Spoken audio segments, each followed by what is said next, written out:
Chrome, did you still want me to read you? Are you still up in here, girl? If you are, just like so I can know.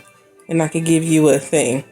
Love you, Blue. Excuse me if my shuffle is off. Ooh, I love this for you, Chrome. This is fabulous. Okay, they have a lot to say. They have a lot to say. My goodness, what have you been doing? I like this for you. I really started like this. Yeah, you've been staying woke. You've been staying woke. I will. I've been getting better. I'm not wearing my bracelet right now because my hand isn't swollen, but I probably will when I go to sleep. Back on you, though. You are right. You have been doing some work. Your first card was a high priestess. I love this for you. The high priestess is the most divine. She is the divine feminine of the deck, of the major arcana of tarot. And she represents divinity in this most powerful power of what it is. Now, I always see, just because I just have a lot of lovely souls I'm connected with, I don't see divine femininity and divine masculine as a physical vessel or a person. I see it as a physical energy, just for those in the chat so you can know. Okay, so don't get crazy. So for you, the high priestess. The high priestess is a person that is sit in who he or she is, in the sense of that. And they connect with the energy that they indwell. So if your energy is how I feel, if your energy is how I think, if your energy is how I see, your energy is how I hear, it's at the highest level of that, right? It's kind of like being in tune with the in tune. Stars, your connection definitely is universal. Very, very much universal. It's kind of like you get the little drops from the universe that no one else sees. Some people just have that effect where they just naturally connect to what's outside. Some people are kind of afraid of that because, creepiness, but you have to be open to the universe for the universe to be open to you. And I feel like that's where you are right now. Ace of Cups, okay? As you're in this journey with the universe, you're going to take in a lot of lessons that's going to teach you how to love on yourself a little bit more too. This will teach you how to respect yourself and your gift, if you will. It's a lot when you're discovering what your gift is, because you'll think you could do one thing and then the next week you can do something else. It's really interesting. No, you did. I guarantee you most likely did. I feel like you might be psychic and not really know that you're psychic, or you're probably a medium. There's a difference of the two. That's why it's called psychic medium. So there's a difference. I think you're more so on the medium side of that, and more so where mediums literally connect with the people within the veil. There is a little in between where we either ascend or we descend, depending on where our energy is. Some people, when they pass on, their energy just goes in the in between, right? Mediums connect with that in between energy, up and down as well, but they connect with the people who are still here, the energetic souls that have not, I don't call them ghosts, they hate that, but the energetic souls that are still here. So the one thing about this, though, too, what I have to say, because I got warning when I saw this as well, is even though you were connecting and you're understanding your mediumship, one of the most important things that you have to do is understand how to close it off. I had to learn that early on when I started just having people walk in my room like, hey, is this a bad time? Yes, it's a bad time, spirit. I want to go to sleep. So you have to put a energetic protection around yourself, if you will. So you can now, be able to have your space, but then have a space set aside for them to connect with you. It's kind of like you have to allow them. Don't just give them free will and space, because they will exhaust you. It is exhausting.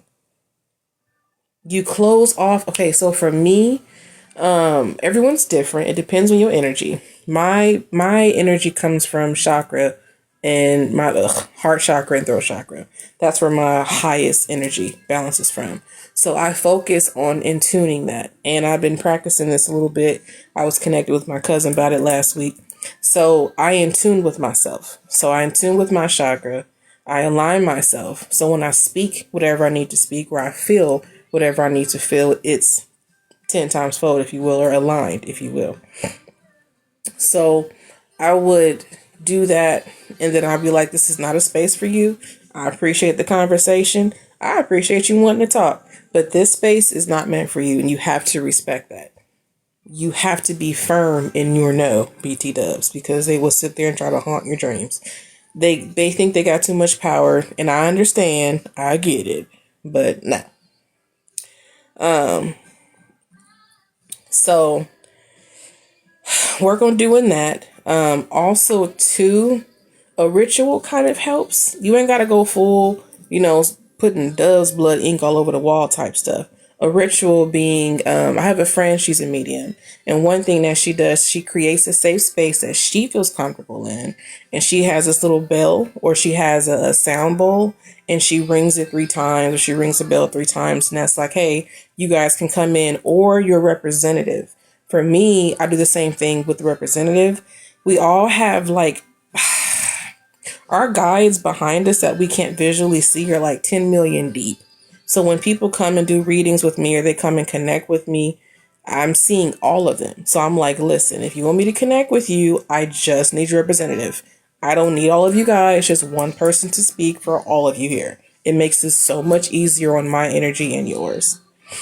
I don't know how to use it, but I have one. So a sound bowl, tap the side, and then counterclockwise. Counterclockwise, always. Never clockwise. It's always counterclockwise, because time is different in the spiritual elements. So you tap the side, let it ring, then let it vibrate around. Cool? And so you do that to begin the session, or begin the space where they can come in freely, and then you do it again to close it. So just be aware of that. So as you are going in your mediumship too, if you start to feel them and you're not in the space to also say, hey, it's okay to say, I don't have the capacity to connect with you right now. It's too much.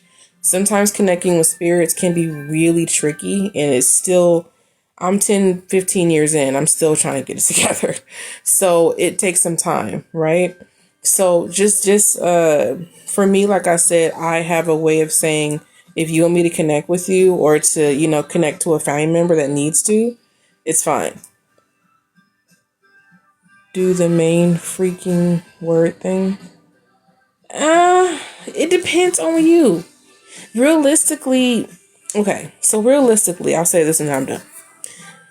Everyone's gift is specific to themselves. Yeah, because you're giving them an open door. You see? Okay, let's get into it. Okay, so all of us have an energy that opens up a natural portal.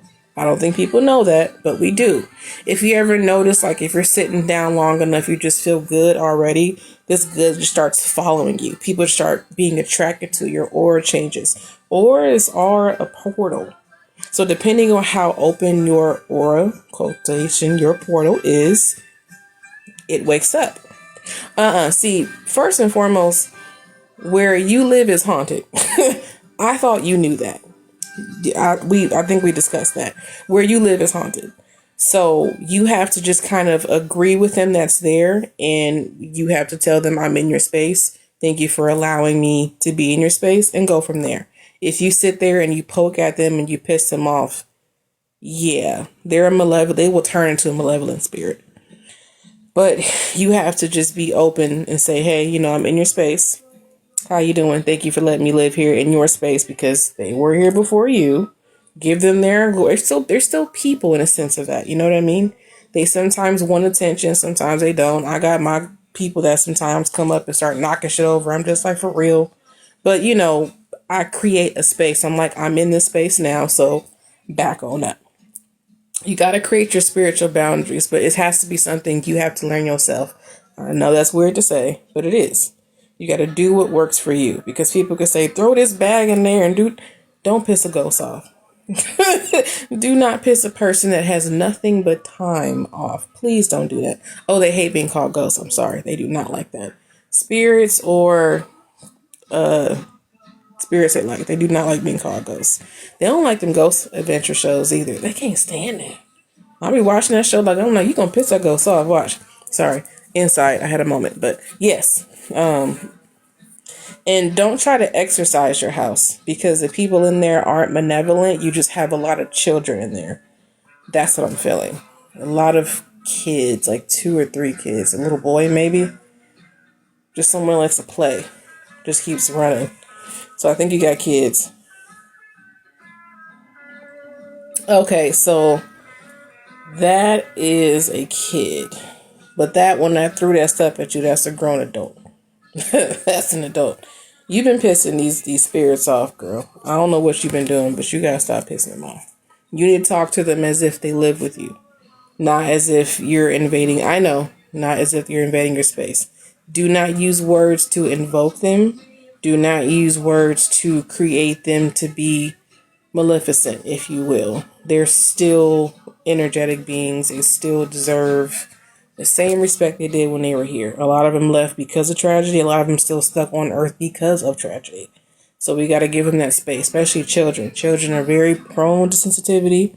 Children are very prone to absorption of bad energy. So just be very, very careful. I do think only when I get mad, I say stop. You could just say, I don't have the capacity. You could say, I'm not ready to play right now. Not right now. I don't have the capacity. I'm not ready to play right now. You could tell them no. You don't have to continue it on. You could tell them no. So, but that's, again, you have to figure out where your abilities strive from. I'm a clairvoyant as well, so I can be clairessence. I could be, depending on what it is, I might touch, taste, shit. Ooh, cuss. Sorry. I might hear them. I might smell some roses. I might see the visions of what they're seeing. I might hear them. I might feel taps. It depends. But for me, mainly it's hearing and it's seeing. So I'll get the visions of what they want me to see, because everyone knows the people who passed on don't talk. So thank you, my boo-boo, for liking my live and sharing it, please, and thank you. So, yes, there you go. Yeah. Yeah. It's gonna be, don't, if it the less you get used to it, the less it freaks you out less. It's kind of like, it's weird. But you gotta close your aura also too. You might need to take a minute and like put it in like a little box. And you do that by meditation. I can't express to you how important meditation is to any spiritual person. You have to, your energy's too open, too accepting. You need to shut that down if you don't want nothing to do with it. If you don't want none of them bothering you, none of them seeing you, not connecting to it, the more you look for it, it'll find you. It's kind of like energy. If you allow it to subside, it'll keep coming forward. Does that make sense? Okay. Hello, I know a lot of people have been joining. I've been talking for a bit. I'm gonna go to bed and ooh, it's 12:12. I know that's right. My phone about to die too.